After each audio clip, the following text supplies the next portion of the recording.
안녕하십니까. 반갑습니다. 저는 부산 순복음 금지교회 김영근 목사입니다. 훈민 복음, 세상을 깨우는 말씀을 통해서 하나님을 향한 사랑을 온 가슴에 품고 하나님의 증인되는 귀한 역사가 있기를 소망합니다. 오늘도 우리 귀한 세 분의 패널들이 참가해 주셨습니다. 반갑습니다. 잘 오셨습니다. 반갑습니다. 하나님은 하나님의 사랑 안에서 우리를 자녀 삼아 주셨는데, 도대체 그 하나님 자녀 삼아 주신 은혜는 무엇이고 자녀들에게 주는 신령한 복은 도대체 무엇일까요? 자, 우리 3절 한번 말씀 천천히 다시 한번 읽어보겠습니다. 성부 하나님의 구원 3절 시작. 찬송하리로다 하나님 곧 우리 주 예수 그리스도의 아버지께서 그리스도 안에서 하늘에 속한 모든 신령한 복을 우리에게 주시되. 우리가 찬송해야 될 이유는 하늘 문을 여시고 하늘에 속한 모든 신령한 복을 주시는데, 4절 말씀 지난주에 공부했었죠. 곧 창세전에 누구 안에서? 그리스도 안에서, 항상 예수님 안에서 우리를 갖다가 택하여 주시고 우리를 그 하나님의 사랑 안에서, 여기서 우리가 알 수 있는 것은 그리스도 안에서, 사랑 안에서. 예수 그리스도는 사랑입니다. 시작. 예수 그리스도는 사랑입니다. 십자가의 사랑 안에서 우리의 존재감이 변하게 되고 거룩한 인생, 하나도 흠이 없는 인생. 아니, 엄격히 말하면 죄도 짓고 흠이 있는 존재지만 하나님이 너는 흠 없다, 이른바 이신, 믿음으로 말미암아 칭의, 의롭다 여김을 주시는 은혜가 이 성경 구절 안에 담겨져 있는 것이죠. 그러면서 하늘이 부어주는 신령한 구체적인 복에 대해서 우리 그 다음 절에서는 이렇게 얘기합니다. 5절 말씀 같이 천천히 읽어보겠습니다. 시작. 그 기쁘신 뜻대로 우리를 예정하사 예수 그리스도로 말미암아 자기의 아들들이 되게 하셨다. 하나님의 기쁘신 뜻이 있는데요. 첫째, 저와 여러분들을 예정하셨다라는 거예요. 하나님 우리를 구원할 때 미리 저와 여러분들을 아시고 내가 너를 택하여 내 자녀 삼기로 예정하셨습니다. 이것을 우리는 장독에서는 예정론이라고 이야기를 하죠. 또 감리교라든가 또 다른 그 나중에 나온 이론 중에 하나는요, 알미니안주의라는 것이 있습니다. 근데 사실은 신학적으로 첨예하게 대립이 되는 것 같지만 똑같은 말입니다. 하나님이 우리를 미리 예정하셨다라는 거예요. 이게 하나님의 신령한 복입니다.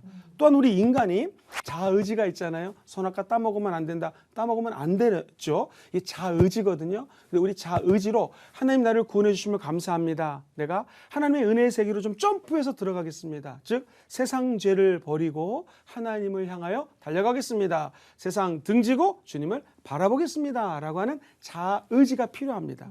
그래서 우리가 구원을 받았다는 것은 하나님이 이처럼 예정해 준 거 100% 맞고요. 또한 우리 인간도 오늘 말씀처럼 하나님의 기쁘신 뜻대로 저를 예정했으니 저도 하나님께 종의 자세로 더 가깝게 나아가기 원합니다 라고 하는 우리 인간의 의지도 필요한 것입니다.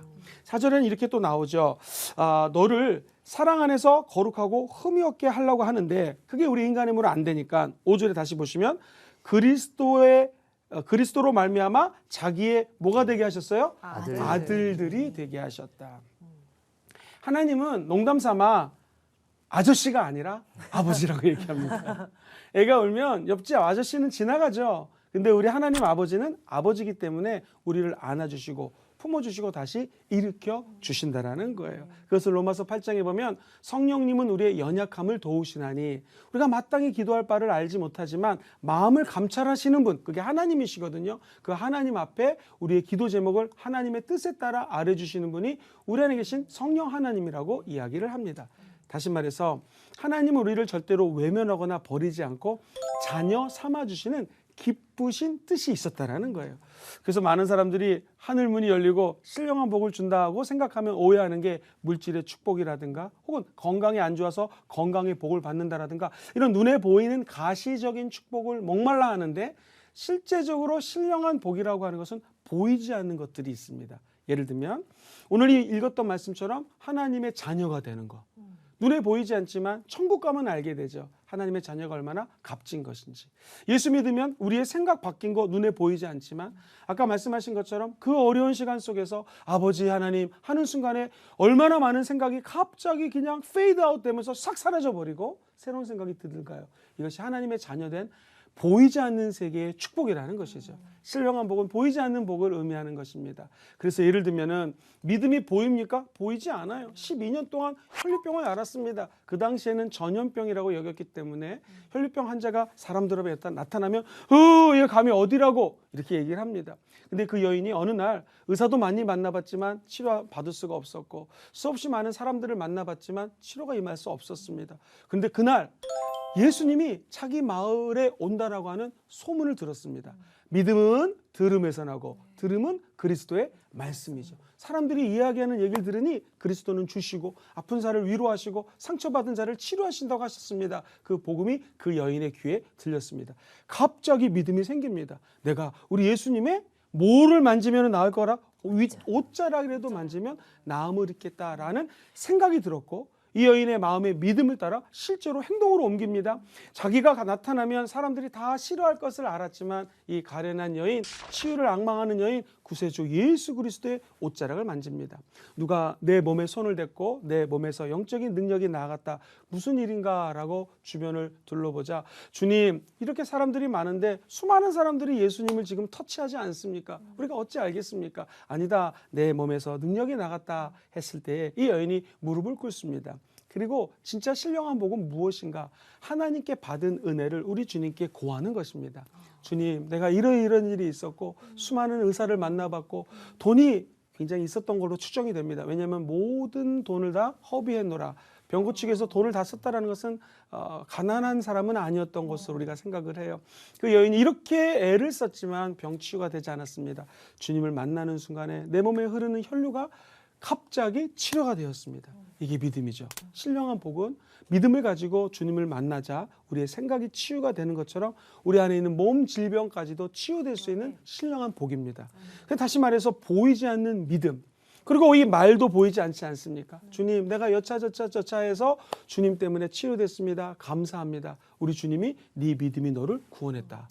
여러분, 지금 치유만 받은 것도 정말 감사한데 우리 주님이 이 여인에게 믿음을 보시고 이 여인을 구원까지 시켜주십니다.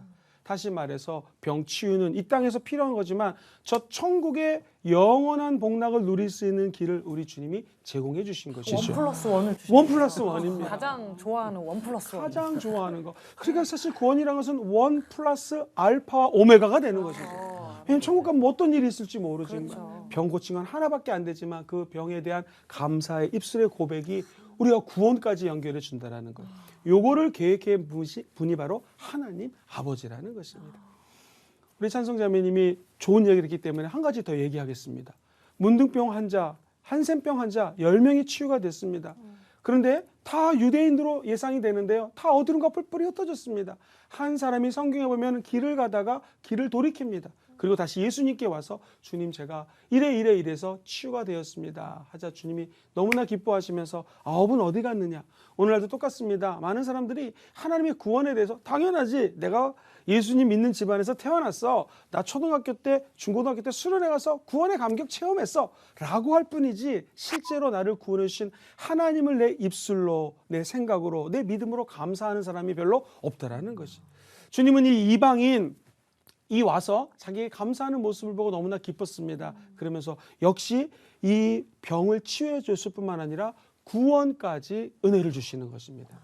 사랑하는 우리 모든 시청자 여러분, 여러분의 요즘 감사 생활은 어떤지요? 신령한 복이 비록 눈에는 보이지 않지만 나의 생각, 나의 입술, 나의 믿음, 그리고 내가 바라보는 꿈과 환상이 얼마만큼 하나님과 연계될 것에 대한 감격과 기쁨이 있으신지요?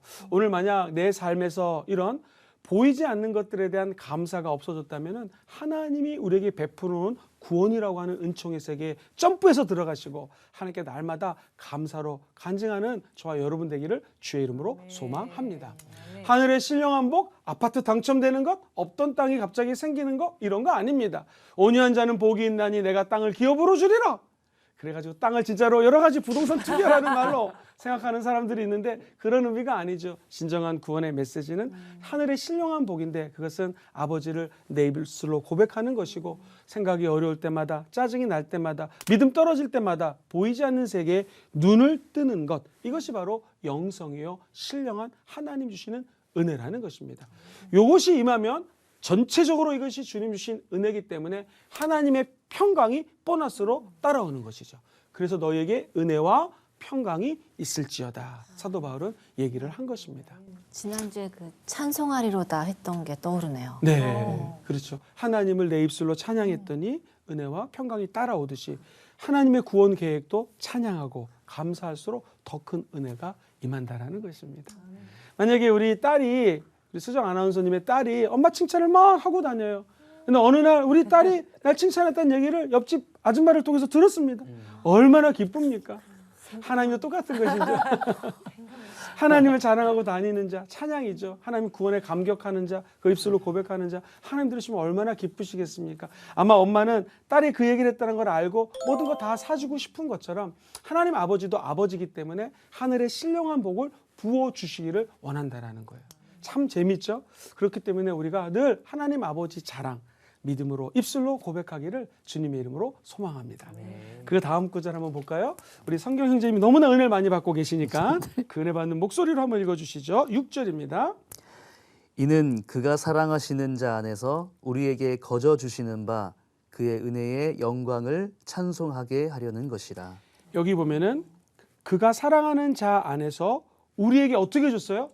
거저 줬다라는 거. 이거 주목해 보셔야 됩니다. 저와 같이 우리 패널분들이 2000년 전에 이 고대 근동사회로 같이 한번 여행을 떠나가 보겠습니다. 그러니까 2000년 전입니다.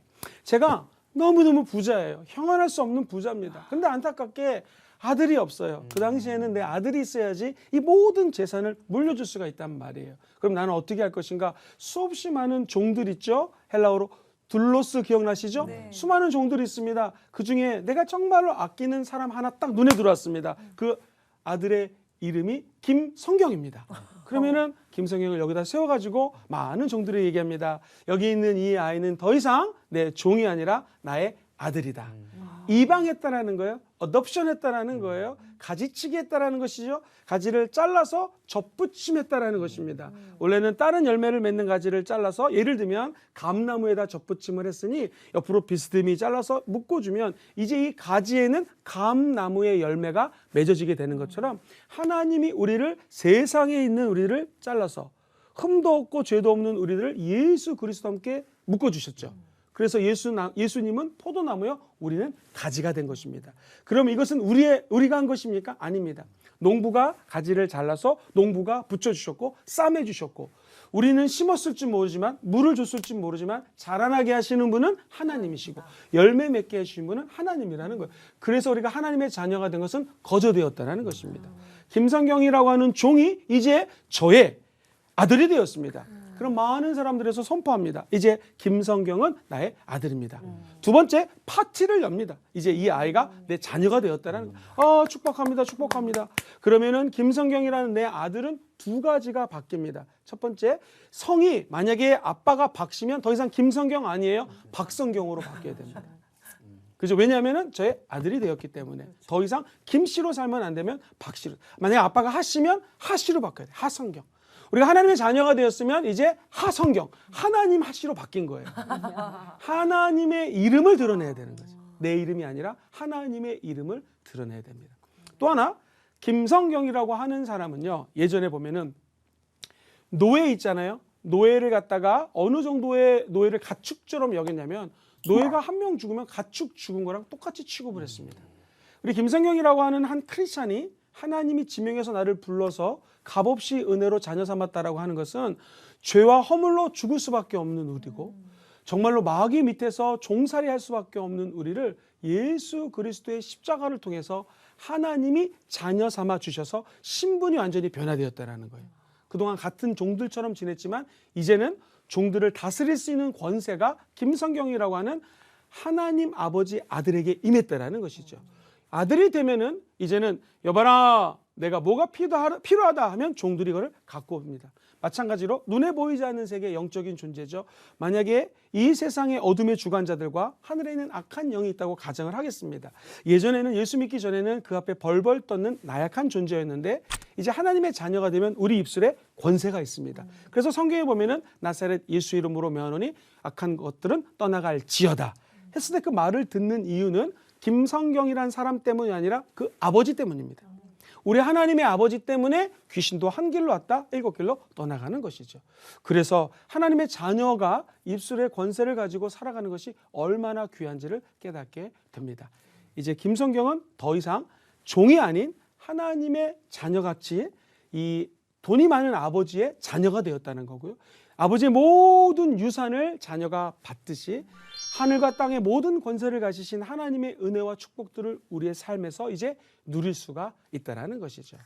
그러면서 또 하나 주목해야 될 것이 있습니다. 한 번 더 6절 말씀 보겠습니다. 이번에 같이 읽어볼까요? 시작.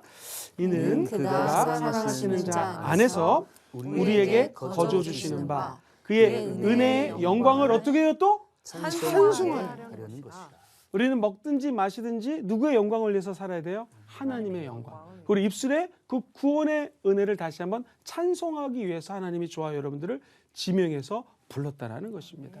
그래서 하나님이 예비해 놓으신 구원은요, 거저 주시는 은혜고 만세 전부터 하나님을 찬양받기 위해서 만들어 놓은 계획이라는 것입니다. 이사야서에 보면은 이런 말씀이 나오죠. 43장 21절로 기억하는데요. 내 백성은 나를 위하여 지었나니 나를 찬송하기 위해서 지었다라는 거예요. 하나님이 구원의 계획을 마련한 것도 결국에는 찬송하리로다. 그래서 맨 끝에 6절에 찬송하게 하려는 것이다. 하나님의 구원 계획 찬송으로 시작했다. 찬송으로 끝나네요. 그러므로 우리 인생이 찬양 사역자 같은 삶을 사는 거 너무 중요합니다. 내 인생의 시작이 찬양으로 시작해서 하나님을 구원을 찬양하는 것으로 끝날 수만 있다면 그건 위대한 사람이죠. 진정한 크리스찬이죠. 이화 여대의 총장을 지나셨던 우리가 잘 아는 김한란 박사님이 맨 끝에 이런 말을 했죠. 내가 죽거든 할렐루야 할렐루야 라는 찬송을 틀어라. 왜? 나는 천국 가는 거기 때문에. 우리가 얘기하는 것은 장례 막 슬픈 노래들이 아니라 하나님을 찬양하는 노래를 틀어라. 위대한 크리스찬입니다. 승리의 선언입니다. 하나님이 예비해 놓으신 구원은 어떤 것일까요? 하늘의 신령한 복인데 그 복 중에 제일 큰 복은 임마누엘, 하나님과 함께하는 것입니다. 그리고 입술로 그 구원의 은총을 노래하는 것이죠. 그것을 찬송이라고 얘기합니다. 시편 기자는 이렇게 얘기합니다. 하나님을 찬양하면 그곳에 하나님의 보좌가 임한다. 다시 말하면 찬송이라고 하는 것은 하나님을 자랑하고 그 구원에 감격하여 하나님을 노래할 때 막 기뻐하면서 하나님을 찬양하고 정말로 기뻐할 때 하나님의 보좌가 그 가운데 임한다라는 것이죠. 그러면은 저와 여러분들은 이제 예수 믿으면 성령이 거하는 성전입니다. 우리 성령을 모시고 사는 하나님의 한 성전들이 걸어다니면서 하나님을 찬양한다고 가정해 보세요. 우리 예수 믿는 사람들이 이 땅에 1200만 또는 뭐 진정한 크리스찬님 800만 상관없습니다. 그것이 500만이건 300만이건 아니 극소수 12명의 예수 제자라 할지라도 그들이 이 땅을 걸어가면서 운전을 하면서 하나님 아버지 구원, 저 하늘의 신령한 복에 대해서 감사하고 찬양한다면 이 땅이 그리스도의 계절이 다시 찾아오는 영광이 깃들게 될 것입니다. 그래서 예수 믿는 사람들은 항상 자나깨나 입조심, 닫힌 입도 다시 보자. 유명한 말처럼 우리 입술이 불평과 불만이 아닌 일단 하나님의 자녀가 되었다는 것. 내가 노력한 거 하나도 없는데 거저되었다라는 이 은혜와 감격 속에 하나님만 찬양하면 우리 인생에 그야말로 기가 막힌 하늘의 신령한 복이 임하게 될 줄 믿습니다. 네. 제가 우리 청년들을 가리키면서 혹은 신학교에서 강의를 하면서 받은 복 중에 제일 큰 복이 무엇입니까? 그러면 기타가 없었는데 기타가 생겼습니다. 자동차가 없었는데 자동차가 생겼습니다. 애가 없었는데 애가 생겼습니다. 이제 이런 간증들을 많이 다 맞습니다. 틀린 말 아니에요. 근데 오늘 우리 에베소서를 공부한 사람들은요. 저와 여러분들이 하늘로부터 내림받은 저는 신령한 복 중에 가장 큰 복은 뭐예요? 하나님을 찬양하는 복. 다시 말해서 하나님의 자녀가 되었다. 그래서 이 땅에 외롭지 않고 늘 하나님을 찬양할 때마다 저 하나님의 보좌가 우리 주변에 임해서 힘들고 어려울 때 주의 손을 잡고 함께 걸어갈 수 있는 이 은혜. 이거야말로 신령한 복이요. 복 중에 최고의 복이라는 거 기억하시기를 주의 이름으로 축복합니다. 결론입니다. 복 중에 제일 좋은 복은 뭐라고요? 하나님이 우리와 함께 하시는 복. 이것이 바로 신령한 복인 줄 믿습니다. 하나님의 구원 계획은 죄와 허물로 죽을 수밖에 없는 우리들을 지명하여 불렀고 하나님의 자녀 삼아주시기로 만세 전부터 계획하셨다라는 거예요. 저는 우리 패널들과 모든 시청자 여러분의 이 하나님의 은총이 천국 가는 날까지 함께 하시기를 다시 한번 주의 이름으로 축원드립니다. 아멘. 자, 그렇다면 오늘 강의를 통하여 느낀 점, 다짐하고 이렇게 살아야겠다라는 게 있다면 한번 얘기해 주실까요? 먼저 우리 김수정 아나운서 한번 얘기해 주시죠. 저 지금 이 자리에 있다는 게 너무 기쁘고 하나님께 영광을 너무 찬양을 하고 싶고 이런 말씀을 들었다는 게 너무 기쁘고 그냥 정말 하나님께 막 나는 찬송하기 위해 태어났구나. 그냥 내 삶의 하나하나가 다 기쁨이고 감사고 찬양이구나.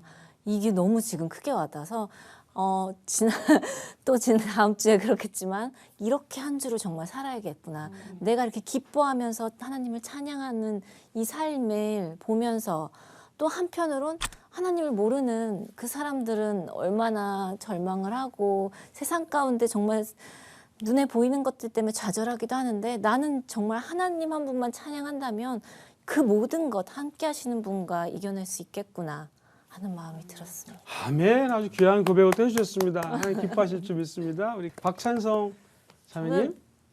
전 결론이 하나입니다. 이름대로 살자. 박찬송이니까 네. 찬송하며 살자. 네. 그런 생각이 좀 들었는데 예전에 제가 여러 가지 고민, 저의 어떤 진로에 대한 고민을 할 때 네. 제가 기도하는 중에 하나님께서 저에게 말씀하셨던 게 넌 나만 찬송해라. 넌 나만 찬양해라. 영원히 나만 찬양해야 해. 네 이름처럼 네 영원히 나만 찬양하며 살았으면 좋겠다라고 말씀해 주신 게 있으셔서 그래서 마침 이름이 또 찬송이에요. 그래가지고 이게 이름처럼 되는구나 싶어서 지금도 계속 저는 그 마음 가지고 계속 찬송하고 살고 있는데 앞으로도 제 이름처럼 찬송하며 살아야겠다라는 생각밖에 없었습니다. 아멘. 이렇게 뭐 결론을 맺고 싶네요. 결국 우리가 예수 믿고 구원받았다는 것 하늘의 신령한 복이고요. 우리 삶을 통하여 하나님의 은혜가 찬송돼야 되고 그 찬송을 하는 모습을 보고 하나님께 영광이 돼야 되고 주변에 믿지 않은 사람들이 이 어렵고 힘든 가운데서 어떻게 저 사람은 하나님 구원에 대한 찬송이 끊이지 않을까. 나도 저분이 찬송하는 저 예수님, 저 하나님 나도 좀 믿고 싶다라는 것이 전도요. 라는 것이 교회 성장이요. 이것이 바로 하나님이 가장 기뻐하는 예수 그리스도의 복음을 편만히 증거하는 하나님의 뜻인 줄 믿습니다. 한 주 동안 승리하시고 다음 주에 이 기쁨과 찬송과 능력 가지고 다시 만나기를 소망합니다. 수고하셨습니다. 감사합니다.